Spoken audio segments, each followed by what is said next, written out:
আসসালামু আলাইকুম প্রিয় দর্শক, অন্নমঞ্চের আলাপচাইতে আপনাদের সকলকে আমন্ত্রণ জানাচ্ছি।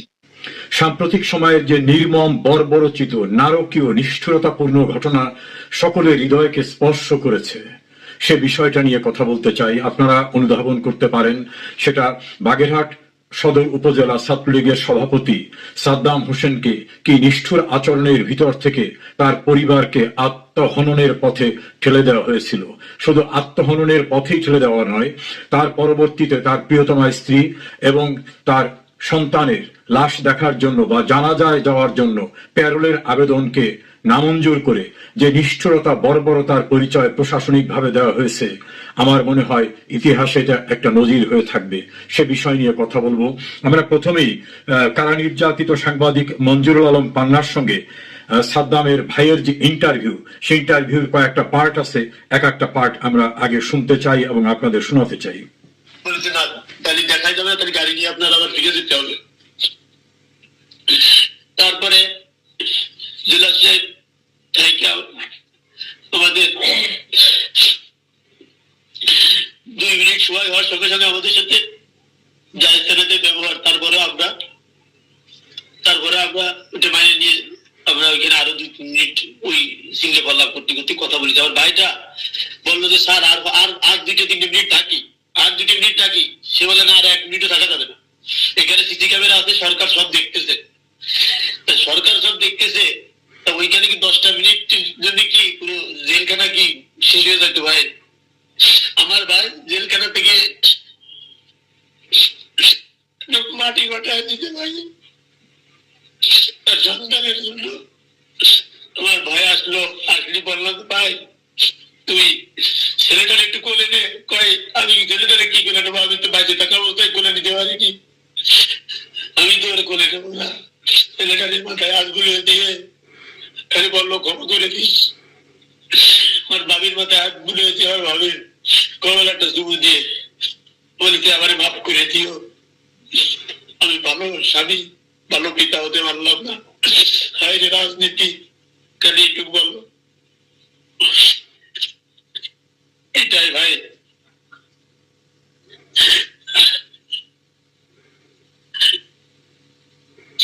এই হত্যাকাণ্ডের জন্য আপনি কাকে দায়ী করতে চান?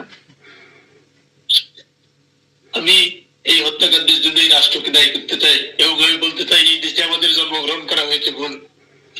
এই দেশে আমাদের জন্মগ্রহণ করা হয়েছে ভুল। যদি এই দেশে আওয়ামী লীগ করার কারণে যদি তার সন্তান, তার বউ যদি এই অবস্থা হয়, তাহলে আমাদের মেরে ফেলা। ভাই, আমরা এই পৃথিবীতে বাঁচতে চাই না। আমাদের একদম নিয়ে আমাদের এই পৃথিবী ছেড়ে চলে যাওয়া ভালো। ভাই, আমাদের আর বেঁচে থাকার কিছু নেই। আমার ভাই আমার কালকে বলিতে, আমি কি নিয়ে বাঁচবো? আমার তো সব শেষ, আমি কি নিয়ে বাঁচবো? এই জেলার এই এসপি এরা এত হয়রানি করি যে, যা আমার ভাইয়ের কাগজপত্র গুলো ঘাটলে আপনারা বুঝতে পারবেন যে কতটা হয়রানি এরা করিছে। এই বাগেরহাটের জেলার যে কি কত অন্যায় করিছে আমার ভাইয়ের সাথে, বাগেরহাটের জেলার কত অন্যায় করিছে। আল্লাহ, আমি সবচেয়ে একটা প্রশ্ন করি, এই যে আপনার ভাই যে জেলে রয়েছে গত 2025 এপ্রিল থেকে, তাই তো? এবং আপনাদের সর্বস্ব লুট করা হয়েছে, মানবতার জীবনযাপন করছেন এই আওয়ামী লীগ করতে গিয়ে। আওয়ামী লীগের কোন নেতা কর্মী কি আপনাদের খোঁজ খবর নিয়েছেন এই সাদ্দাম জেলে যাওয়ার পর থেকে? আমার ভাই জেলে যাওয়ার পরে আমাদের এমপি সাহেব শেখ তন্ময় সর্বক্ষণই আমার সাথে যোগাযোগ করতে। আমাদের সর্বক্ষণই সে জেলাল চাচা তন্ময় ভাই তার ছাড়ানো এবং জামিন করার সর্বক্ষণিক টাকা পয়সা দিয়ে আমাদের হেল্প করেছে। তন্ময় ভাই শুধু একটা কথাই বলি যে, তন্ময় ভাই আমাকে ফোন, আমি শেখ তন্ময় কিছু করতে পারলাম না, ওর ছেলের জন্য, ওর ছেলের জানাজাটার জন্য আমি কিছু করতে পারলাম না, আমার ক্ষমা করে দিস। আমি রাষ্ট্রবিলাস বাগেরহাটের জেলার এবং এসপি সাহেবকে আমি দায়ী করতেছি। প্রিয় দর্শক শ্রোতা, আপনারা নির্মমতার শিকার বাগেরহাট সদর উপজেলা ছাত্রলীগের সভাপতি সাদ্দামের ভাইয়ের ইন্টারভিউ একটা অংশ দেখলেন কারা নির্যাতিত আর এক সাংবাদিক মঞ্জুর আলম পান্নার সঙ্গে। কয়েকটি কথা এখানে স্পষ্ট হয়েছে। প্রথম হচ্ছে, বিচারকের সামনে যখন নেওয়া হয়েছে তখনও হ্যান্ডকাপ দেওয়া। আইন অনুযায়ী কোর্টের ভিতরে যখন বিচারকের সামনে কোনো বন্দিকা উপস্থিত করা হয় তখন হ্যান্ডকাপ দেওয়ার কথা নয়। তিনি পা ধরে পুলিশ কনস্টেবলের কাছে সময় চেয়েছিলেন, সময় দেওয়া হয়নি। নানা রকম অজুহাত আছে, আমি ইন্টারভিউটা দীর্ঘ এই জন্য বললাম না।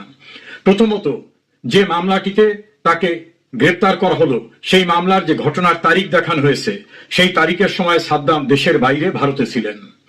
এটা তার ডকুমেন্ট সামাজিক যোগাযোগ মাধ্যম সহ সবার কাছে আছে। আমি আমাদের দর্শক শ্রোতাদের সুবিধার্থে আমি ডকুমেন্টের একটা অংশ শুধু আপনাদের দেখাচ্ছি। অর্থাৎ সাদ্দামকে যে ঘটনায় গ্রেপ্তার করা হয় সেই ঘটনা যে সময় ঘটেছে বলে উল্লেখ করা হয় সেই সময় তিনি দেশেই ছিলেন না। দ্বিতীয় হচ্ছে, তার স্ত্রী এবং সন্তানের মৃত্যুর পরে তারা প্যারোলের আবেদন করেছিলেন। প্রশাসন বাঁচার জন্য তড়িঘড়ি করে যখন সারা দেশে এটা নিয়ে খুব আলোড়ন সৃষ্টি হলো তখন বললেন না, সে তারা আবেদনই করে না, একটা প্রেস নোটও দিলেন।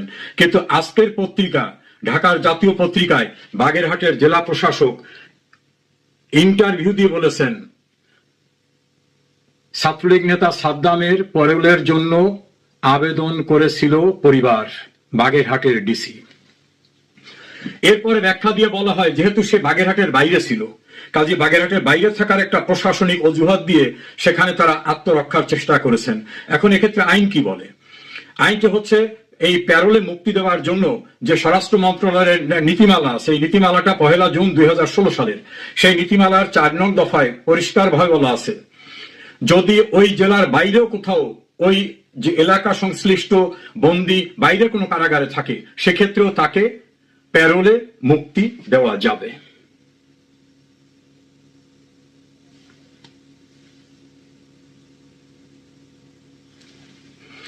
প্রথমে বলা হলো আদৌ প্যারোলের আবেদন করেনি, তারপরে ব্যাখ্যা দিয়ে বলা হচ্ছে সে তো অন্য জেলার ভিতরে ছিল, সেই জেলায়ও দেওয়া যাবে। দুটি জিনিসই মিথ্যাচার প্রমাণিত হয়েছে। তৃতীয় হচ্ছে, লাশটি স্পর্শ বা তার বাচ্চাকে ধরার জন্য তাকে যে সময়টুকু দেওয়া সেই সময়টুকু দেওয়া হয়নি। কোর্টের ভিতরে হ্যান্ডকাপরত অবস্থায় এবং তার ভাইয়ের ইন্টারভিউতে স্পষ্ট হয়েছে যে সে যখন পা ধরে কনস্টেবলকে কোর্টের ভিতর বলতেছিল একটু সময় দেন, হ্যান্ডকাপটা একটু খুলে দেন, আমি তো কোর্টের ভিতরেই আমার সন্তানটাকে একটা বুকে নেব, তাকে দেওয়া হয়নি। সেই সময় সে শুধু না, কোর্টের ভিতরে থাকা যারা সেই মানুষগুলো সেখানে কান্নাকাটি করেছে। আর একটা বিষয় দেখুন যে কতটা নির্মমতা, কতটা নিষ্ঠুরতা হতে পারে। এই ঘটনার জন্য স্বরাষ্ট্র উপদেষ্টাকে যখন সাংবাদিকদের জিজ্ঞেস করলো,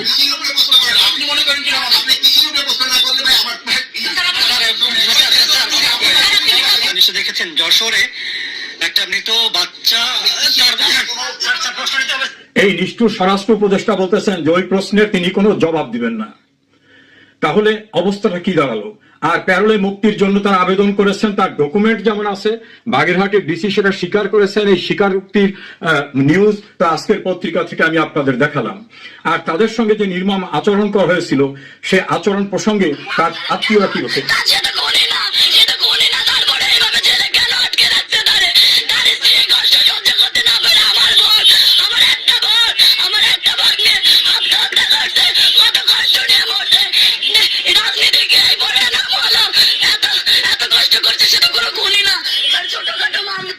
তার স্ত্রী বোন বলছে সে তো খুনি না, ছোটখাটো মামলা, তারপরও এত নির্যাতনের কারণে আমার বোন আত্মাহুতি দিতে বাধ্য হয়েছে। এই সিনারিওটা আমাদের মনে রাখতে হবে আলোচনার প্রসঙ্গে আসার জন্য। কারা অন্তরীণ থাকা প্রফেসর নাজমুল হাসান কলিমুল্লাহ একটা কথা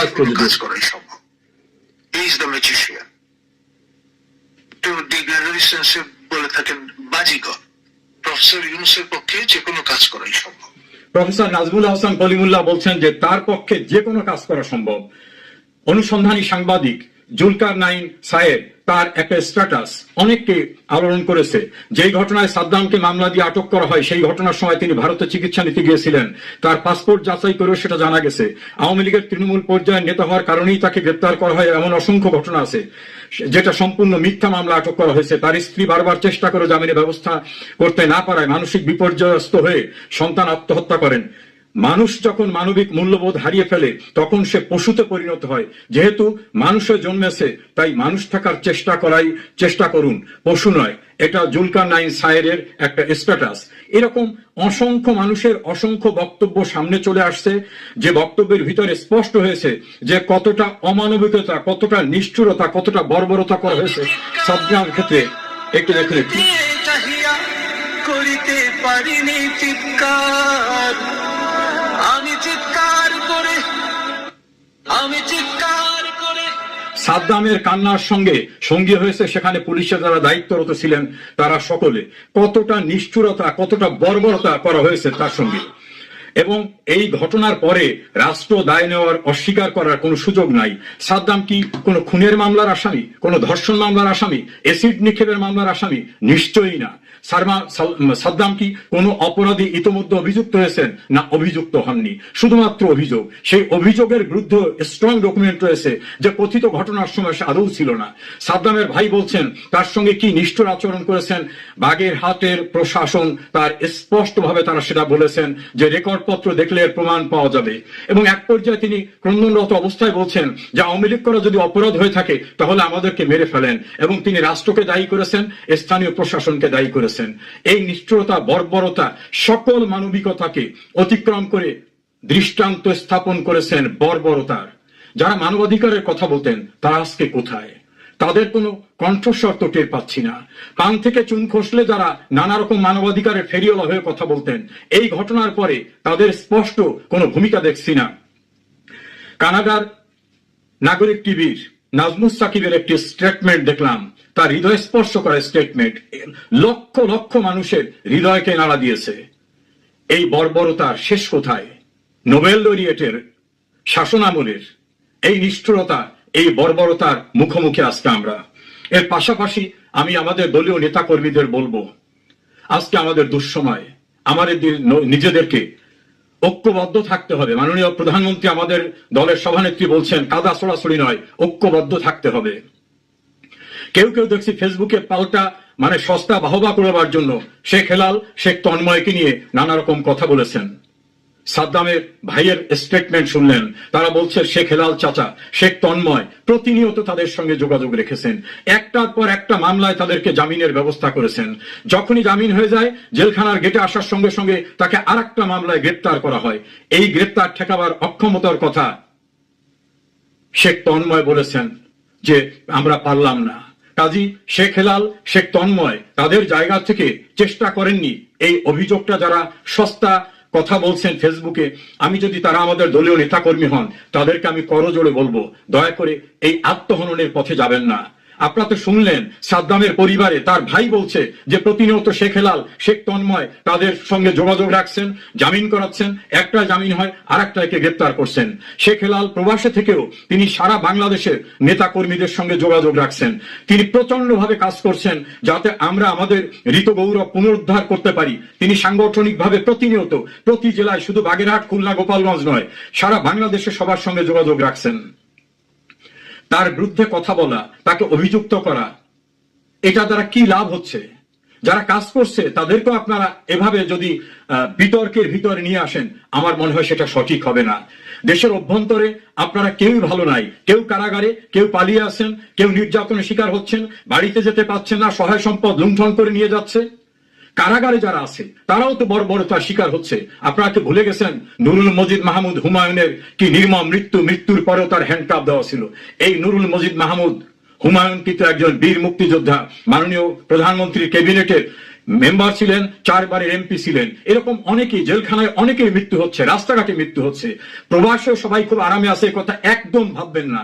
অনেকে অনেক অকল্পনীয় কাজ করে জীবন যাপন করছে। আমি কারো নাম মেনশন করে বলবো না, আমি সবার কথা বলবো না, তবে অনেকেই ওয়ার্ক জব করছে, নিম্নমানের কাজ করে অত্যন্ত মানবতার জীবন যাপন করে প্রবাসে আছে, আরামে এসে আছে। কে কে আমি জানি না, তবে আমি যাদের খবর জানি তাদের অধিকাংশই কিন্তু প্রবাসে অত্যন্ত কষ্টকর অবস্থায় আছে।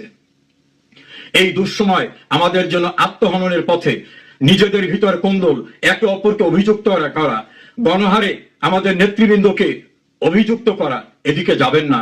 আমাদের এখন কারোর জন্য এই সময়টা ভালো না। শেখ হেলালের কথা অন্তত আমি নিশ্চিত করে বলতে পারি, তিনি অন্যান্য নেতৃবৃন্দের সঙ্গে সমন্বয় করে প্রচুর পরিশ্রম করে চলেছেন। দলের জন্য অকল্পনীয়ভাবে তিনি সকলকে নিয়ে সমন্বিতভাবে একজন কর্মী হিসাবে তিনি যেভাবে সকলকে সমন্বিত করে কাজ করছেন, খোঁজ খবর রাখছেন, এটা যারা জানেন তারা তো জানেনই, যারা জানেন না তাদেরকে আমি বিনীতভাবে বলছি, শেখ হেলাল দলের জন্য কাজ করছেন, দিনরাত কাজ করছেন। পরিবার হিসাবে তাদেরকে সকলকে একই দৃষ্টিতে দেখা, একইভাবে অভিযুক্ত করা, এটা কি আমাদের ঐক্যের জন্য ক্ষতিকর নয়? শেখ হাসিনা বলেছেন এখন দুঃসময়, কাদা ছড়াছড়ির সময় নয়। আসলে আমরা ঐক্যবদ্ধভাবে ঈপ্সিত লক্ষ্যে শেখ হাসিনার নেতৃত্বে যাতে পৌঁছে যেতে পারি সেজন্য কাজ করতে হবে। মনে রাখতে হবে এই বাংলাদেশ আওয়ামী লীগের নেতৃত্বে সৃষ্টি হয়েছে। বাঙালি জাতির যা কিছু গৌরবময় অর্জন তা বঙ্গবন্ধুর নেতৃত্ব হয়েছে। আধুনিক বাংলাদেশ যা তা শেখ হাসিনার নেতৃত্ব হয়েছে, আর কেউ কিছু দিতে পারে নাই। বাঙালির যা কিছু গৌরবময় অর্জন তা আওয়ামী লীগ, বঙ্গবন্ধু এবং শেখ হাসিনার নেতৃত্বে এসেছে। আমরা যারা শেখ হাসিনার কর্মী, বঙ্গবন্ধুর আদর্শের কর্মী, তাদের এই সময় কোনোভাবেই আত্মকলহে লিপ্ত হওয়া যাবে না। অনুগ্রহ করে আমরা ঐক্যবদ্ধ হয়ে আমাদের আবার গৌরবকে ফিরে আনার যে লড়াই, সেই লড়াইয়ে সামিল হতে হবে। সাদ্দামের সঙ্গে যে নির্মমতা এবং বর্বরতা চালানো হয়েছে, এটা এখানেই শেষ হবে না। মনে রাখবেন, বিপ্লব ধ্বংসের তাণ্ডব লীলা নয়, সৃষ্টির প্রসব বেদনা মাত্র। মনে রাখবেন, অন্ধকার কখনো চিরস্থায়ী না। ইনশাআল্লাহ আলোকবর্তিকা হাতে নিয়ে শেখ হাসিনার নেতৃত্বে অপ্রতিরোধ্য গতিতে আমরা অভীষ্ট লক্ষ্যে পৌঁছে যাবই। আমাদের প্রতি আল্লাহ সহায় হন। যে যেখানে আছেন নিরাপদে থাকুন, ঐক্যবদ্ধ থাকুন। আসসালামু আলাইকুম। অবসরপ্রাপ্ত সামরিক কর্মকর্তা, অবসরপ্রাপ্ত জেনারেল মোহাম্মদ জাহাঙ্গীর আলম চৌধুরীকে একজন স্বরাষ্ট্র উপদেষ্টা হিসেবে আমরা আর কতক্ষণ সহ্য করতে পারি? ছাত্রলীগ নেতা সাদ্দামের স্ত্রী এবং সন্তানের মরদেহ দেখার জন্য তাকে যখন প্যারোলে মুক্তি দেওয়া হলো না, উল্টো স্ত্রী এবং সন্তানের লাশ নিয়ে যাওয়া হলো জেল গেটে, সেই বিষয়টি নিয়ে গত 2 দিন যখন সারা দেশ তোলপাড়, মানুষের চোখ দিয়ে পানি ঝরছে, সেই মুহূর্তে এই বিষয়ে নির্দয়ের মতো কোনো মন্তব্য করতে চাইলেন না, কোনো কথা শুনতে চাইলেন না এই স্বরাষ্ট্র উপদেষ্টা। সরকার যে একের পর এক নানান ধরনের নির্মম কর্মকাণ্ডের দৃষ্টান্ত স্থাপন করছে, আসলে তারা বলবেই বা কি? কতক্ষণ আর শাক দিয়ে মাছ ঢাকার চেষ্টা করা যেতে পারে? ঘটনাটা একটু ছোট্ট করে বলি আপনাদেরকে। সচিবালয়ে সোমবার এই স্বরাষ্ট্র উপদেষ্টা বা কৃষি উপদেষ্টা দায়িত্ব রয়েছেন তিনি কৃষি বিষয়ে কৃষি মন্ত্রণালয়ের কনফারেন্স রুমে একটি সংবাদ সম্মেলনের আয়োজনে উপস্থিত ছিলেন। সেই সংবাদ সম্মেলন শেষে সাংবাদিকরা প্রশ্ন করছিলেন যে যশোরের কেন্দ্রীয় কারাগারের সামনে যে সন্তান শুধু এই পর্যন্ত বলেছে, তাতেই তিনি ক্ষুব্ধ হয়ে উঠলেন। তিনি বললেন, যা কৃষি বিষয় প্রশ্ন করেন, কৃষি বিষয় প্রশ্ন করলে আমি উত্তর দিব, আমি কৃষি ছাড়া বলবো না। এভাবে কয়েকবার করে সাংবাদিকরা যখন বললেন যে আপনি তো স্বরাষ্ট্র উপদেষ্টা, তারপর তিনি বললেন আজকে কৃষি।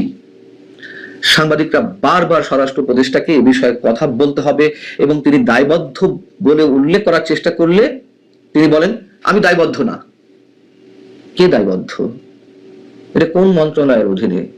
আইন মন্ত্রণালয়ের অধীনে আর এক মহামান্য উপদেষ্টা আসিফ নজরুল সাহেব।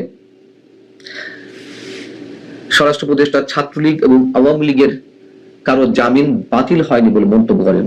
যখন সাংবাদিকরা বললেন যে জামিন তো দেওয়া হচ্ছে না এবং তাকে জামিন দেওয়া হয়নি বিধায় তার বিরুদ্ধে যে একের পর এক মামলা রুজু করা হচ্ছে, জামিন কোনোটা হওয়ার পরও আবার তাকে শোন অ্যারেস্ট দেখানো হচ্ছে, এই বিষয় যখন উল্লেখ করতে গেলেন সাংবাদিকরা, তখন তিনি বললেন আমি আওয়ামী লীগ বিষয়ে কিছু বলিনি। অথচ এই স্বরাষ্ট্র উপদেষ্টা কদিন আগেও যখন অপারেশন ডেভিল হান্ট ফেজ 2 শুরু হলো, তখন তিনি নির্দেশ দিলেন কারোর বিরুদ্ধে মামলা থাক আর না থাক আওয়ামী লীগ নেতাকর্মীদের দেখলে গ্রেপ্তার করতে হবে। একথা তো স্পষ্ট বলেছেন। এবং আইন উপদেষ্টাও বলেছেন বিচারকদের উদ্দেশ্যে দেখে শুনে জামিন দিতে হবে। বিচারকদের ঘাড়ে কার কয়টা মাথা যখন মন্ত্রণালয়ের পক্ষ থেকে, উপদেষ্টাদের পক্ষ থেকে এই ধরনের মন্তব্য করা হয়? যাই হোক, সাংবাদিকরা যখন স্বরাষ্ট্র উপদেষ্টাকে বললেন স্যার এটা একটা অমানবিক বিষয়, আপনাকে শুনতে হবে। তখন তিনি আবার বললেন, কৃষির উপরে কথা বলেন, কৃষি ছাড়া কোনো কথা হবে না। তখন সাংবাদিকদের মধ্যে একজন নারী সাংবাদিক বলে উঠলেন, স্যার তাহলে আপনি কাল বলবেন, কাল আসবো, স্বরাষ্ট্র মন্ত্রণালয়ে আসি? তিনি নির্দয়ের মতো বললেন, স্বরাষ্ট্র মন্ত্রণালয়ে যেদিন মিটিং হবে সেদিন আপনারা আসবেন? বললেন না, আচ্ছা ঠিক আছে, আমি ধীরে সুস্থে সবকিছু জেনে কথা বলবো, কাল আসেন। এই হচ্ছে উপদেষ্টা পরিষদের সদস্যদের পরিচয়। এই নাকি সুশীল সমাজের ব্যক্তিরা এই সরকারে আছে, এই সরকার নাকি ইতিহাস নির্মাণ করছে। আমাদের আসলে ভাষা জ্ঞান হারিয়ে ফেলতে হয় মাঝে মধ্যে। উল্টো আমরা দেখলাম স্বরাষ্ট্র মন্ত্রণালয় থেকে সন্ধ্যার সময় একটি প্রেস বিজ্ঞপ্তি জারি করা হলো, গণমাধ্যমে পাঠানো হলো। সেখানে কি বলা হলো? স্ত্রী ও সন্তানের মৃত্যুর ঘটনায় যশোর কেন্দ্রীয় কারাগারে বন্দী নিষিদ্ধ ঘোষিত সংগঠন ছাত্রলীগের নেতা জুয়েল হাসান ওরফে সাদ্দামের পরিবার প্যারোলে মুক্তির জন্য আবেদন করেনি। সেখানে বলা হচ্ছে, পরিবারের মৌখিক অভিপ্রায় অনুযায়ী যশোর জেল গেটে স্ত্রী ও সন্তানের লাশ দেখানোর সিদ্ধান্ত হয়। কে সিদ্ধান্ত নেয় জানাচ্ছি পরে। বলা হচ্ছে এখানে বিজ্ঞপ্তিতে, মানবিক দিক বিবেচনা করে এই বিষয়ে যশোর জেলা প্রশাসন ও যশোর কেন্দ্রীয় কারাগারের পক্ষ থেকে সর্বোচ্চ সহযোগিতা করা হয়। কি ধরনের সহযোগিতা করা হয়েছে সেটাও উল্লেখ অবশ্যই করতে হবে, যদিও আপনারা অনেকেই জানেন। বিষয় হচ্ছে যে সাদ্দামের মামা হেমায়েত উদ্দিন তিনি বাগেরহাট জেলা প্রশাসকের বরাবর একটি আবেদন করেছিল প্যারোলে মুক্তির জন্য। সবার কি এই বিষয়গুলো জানা থাকে? সবকিছুর প্রক্রিয়াগুলো কিভাবে মেনটেন করতে হয় জানা থাকে সবার? তারা বাগেরহাটে করেছে, যেহেতু বাগেরহাটে বাড়ি তার সাদ্দামের, তো তারা আবেদনপত্র নিয়ে বাগেরহাটের জেলা প্রশাসকের সাথে যোগাযোগ করার চেষ্টা করে। তখন জেলা প্রশাসকের এপিএস তাদের সঙ্গে কথা বলেন, সাদ্দামের পরিবারের সদস্যদের সাথে, এবং যশোর জেলা প্রশাসকের কাছে যে আবেদন করতে হবে এটি কেউ উল্লেখ করেনি, কেউ তাদের মনে করিয়ে দেয়নি। সাদ্দামের ছোট ভাই শহীদুল ইসলাম তিনি মানচিত্রে এই বক্তব্যটি তুলে ধরেছেন। একটু শুনে আসি আমরা বক্তব্যটি। আসসালামু আলাইকুম।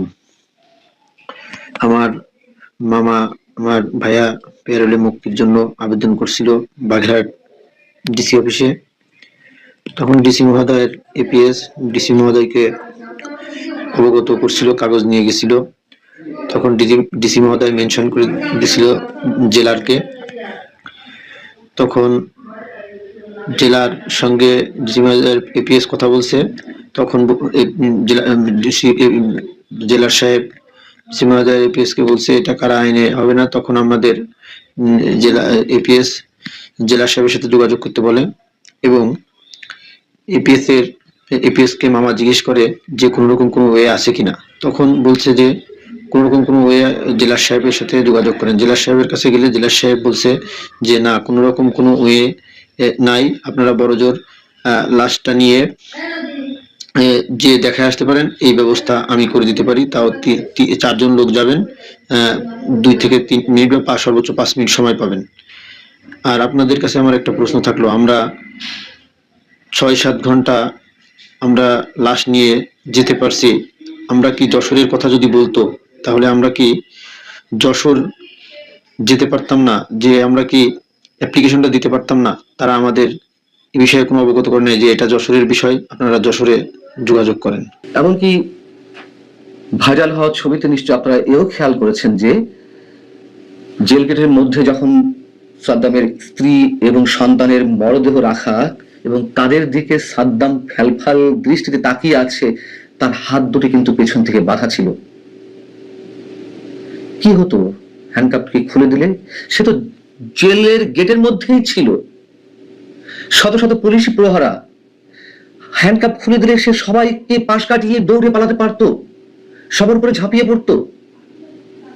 এমনকি সকালে সাদ্দামের ছোট ভাই শহীদুল ইসলাম যখন মানচিত্র চ্যানেলে যে ইন্টারভিউ দিয়েছে, আপনারা অনেকেই দেখেছেন, সেখানে তিনি বলেছেন যে এত কষ্ট করে যাওয়ার পরও স্ত্রী এবং সন্তানের লাশ দেখার জন্য 10 মিনিট সময় চাওয়া হয়েছিল, জেল কর্তৃপক্ষ 2 মিনিট সময় দিয়েছিল।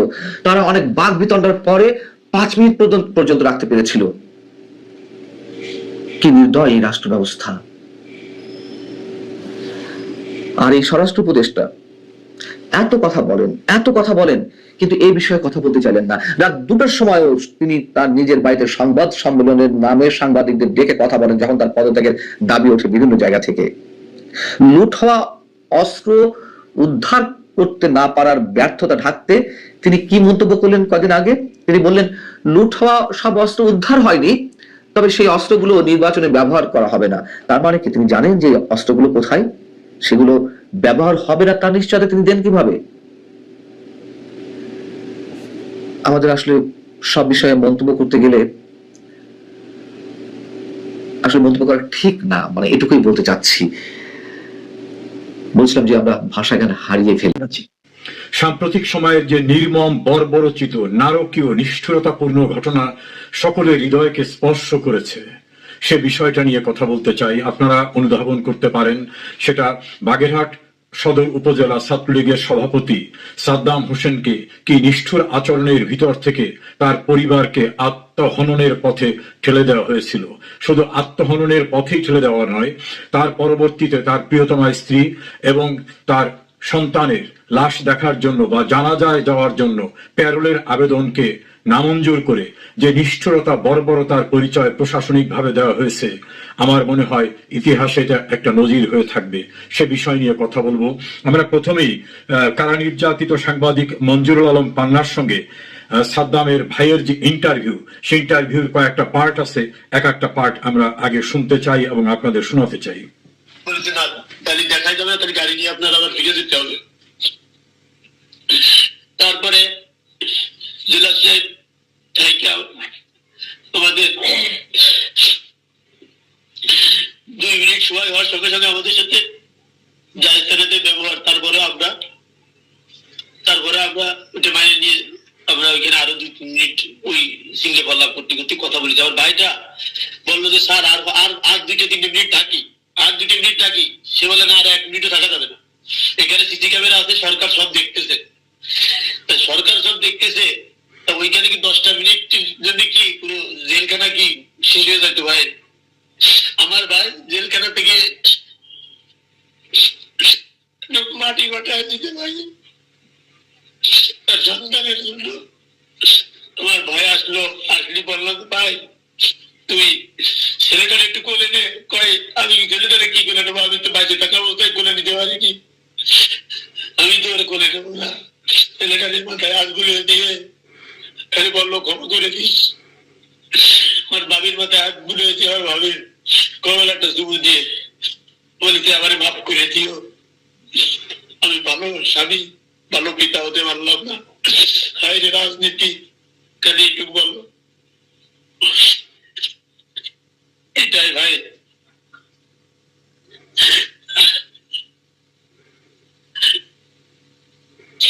এই হত্যাকাণ্ডের জন্য আপনি কাকে দায়ী করতে চান? আমি এই হত্যাকাণ্ডের জন্য এই রাষ্ট্রকে দায়ী করতে চাই এবং আমি বলতে চাই এই দেশে আমাদের জন্মগ্রহণ করা হয়েছে ভুল। এই দেশে আমাদের জন্মগ্রহণ করা হয়েছে ভুল। যদি এই দেশে আওয়ামী লীগ করার কারণে যদি তার সন্তান, তার বউ যদি এই অবস্থা হয়, তাহলে আমাদের মেরে ফেলা ভাই। আমরা এই পৃথিবীতে বাঁচতে চাই না, আমাদের একদম নিয়ে আমাদের এই পৃথিবী ছেড়ে চলে যাওয়া ভালো ভাই। আমাদের আর বেঁচে থাকার কিছু নেই। আমার ভাই আমার কালকে বলেছে আমি কি নিয়ে বাঁচবো, আমার তো সব শেষ, আমি কি নিয়ে বাঁচবো? এই জেলার এই এসপি এরা এত হয়রানি করি যে, যা আমার ভাইয়ের কাগজপত্র গুলো ঘাটলে আপনারা বুঝতে পারবেন যে কতটা হয়রানি এরা করেছে। এই বাগেরহাটের জেলার যে কি কত অন্যায় করেছে আমার ভাইয়ের সাথে, বাগেরহাটের জেলার কত অন্যায় করেছে আল্লাহ। আমি সবশেষে একটা প্রশ্ন করি, এই যে আপনার ভাই যে জেলে রয়েছে গত 2025 এপ্রিল থেকে, তাই তো? এবং আপনাদের সদস্য লুট করা হয়েছে, মামলাতে জীবনযাপন করছেন এই আওয়ামী লীগ করতে গিয়ে। আওয়ামী লীগের কোন নেতা কর্মী কি আপনাদের খোঁজ খবর নিয়েছেন এই সাদ্দাম জেলে যাওয়ার পর থেকে? আমার ভাই জেলে যাওয়ার পরে আমাদের এমপি সাহেব শেখ তন্ময় সর্বক্ষণিক আমার সাথে যোগাযোগ করতে। আমাদের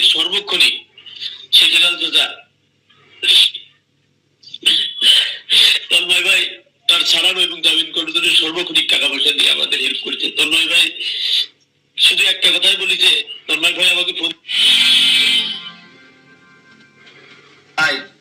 আমি শেখ তন্ময় কিছু করতে পারলাম না, ওর ছেলের জন্য, ওর ছেলের জানাজাটার জন্য আমি কিছু করতে পারলাম না, আমার ক্ষমা করে দিস। আমি রাষ্ট্রবিলাস বাগেরহাটের জেলার এবং এসপি সাহেবকে আমি দায়ী করতেছি। প্রিয় দর্শক শ্রোতা, আপনারা নির্মমতার শিকার বাগেরহাট সদর উপজেলা ছাত্রলীগের সভাপতি সাদ্দামের ভাইয়ের ইন্টারভিউ একটা অংশ দেখলেন।